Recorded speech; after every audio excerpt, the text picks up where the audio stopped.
क्या अमेरिका और ईरान के बीच पीस डील अब खतरे में पड़ गई है? क्या युद्ध विराम के बाद शुरू होने वाली बातचीत से पहले ही दोनों देशों के बीच नए मतभेद उभर आए हैं? और आखिर ऐसा क्या हुआ कि अमेरिकी उपराष्ट्रपति जेडी वेंस को आखिरी समय पर अपनी स्विट्जरलैंड की यात्रा रद्द करनी पड़ी? मिडिल ईस्ट में कई महीनों तक चले तनाव और संघर्ष के बाद दुनिया को उम्मीद थी कि अमेरिका और ईरान के बीच हुआ समझौता क्षेत्र में स्थिरता लेकर आएगा। फ्रांस में दोनों देशों ने एक अंतरिम शांति समझौते पर हस्ताक्षर किए और तय हुआ कि 19 जून से डील की शर्तों पर आगे की औपचारिक बातचीत शुरू होगी। लेकिन अब घटनाक्रम अचानक नया मोड़ ले लिया है। दरअसल शांति समझौते के बाद अमेरिका और ईरान के प्रतिनिधियों की पहली औपचारिक बैठक स्विट्जरलैंड के बैंगन स्टॉक रिजॉर्ट में होनी थी। अमेरिकी उपराष्ट्रपति जेडी वेंस को इस वार्ता में हिस्सा लेने के लिए रवाना होना था, लेकिन अब खबर आई है कि उनकी यात्रा आखिरी समय पर रद्द कर दी गई है। रिपोर्ट्स के मुताबिक फैसला इतना अचानक लिया गया कि वेंस का स्टाफ और उनके साथ जाने वाले पत्रकार एयरपोर्ट तक पहुंच चुके थे, जबकि कई अमेरिकी अधिकारी और विदेशी मीडिया प्रतिनिधि पहले से ही स्विट्जरलैंड में मौजूद थे।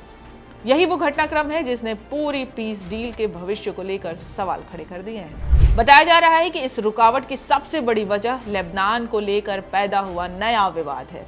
शांति समझौते में क्षेत्र के सभी मोर्चे पर लड़ाई रोकने की बात शामिल है, जिसमें लेबनान भी शामिल था, लेकिन इसी बीच इजराइल ने साफ कर दिया कि वो दक्षिणी लेबनान से अपनी सेना नहीं हटाएगा। इतना ही नहीं, शांति समझौता लागू होने के बाद भी लेबनान में इजरायली हमले जारी रहे, जिनमें 3 लोगों की मौत की खबर भी सामने आई है। यहीं से ईरान और अमेरिका के बीच आगे की बातचीत को लेकर मतभेद बढ़ते दिखाई दे रहे हैं। हालांकि दूसरी ओर कुछ सकारात्मक संकेत भी मिले हैं। पीस डील पर हस्ताक्षर होने के बाद हॉर्मुज स्ट्रेट में जहाजों की आवाजाही फिर से तेज हो गई है। सऊदी अरब के झंडे वाले कई बड़े तेल टैंकर इस अहम समुद्री मार्ग से सुरक्षित गुजर चुके हैं, जिससे वैश्विक ऊर्जा बाजारों को राहत मिली है। लेकिन सबसे बड़ा सवाल अभी भी वही है, क्या अमेरिका और ईरान के बीच समझौते को आगे बढ़ाया जाएगा या लेबनान और इजराइल से जुड़ा विवाद इस पूरी प्रक्रिया को पटरी से उतार देगा? फिलहाल दुनिया की नजरें मध्य पूर्व पर टिकी हैं, क्योंकि आने वाले कुछ दिन तय करेंगे कि ये पीस डील क्षेत्र में स्थायी शांति की शुरुआत बनेगी या फिर एक और अधूरा समझौता साबित होगा। फिलहाल इस खबर में इतना ही। आप बने रहिए India.com के साथ।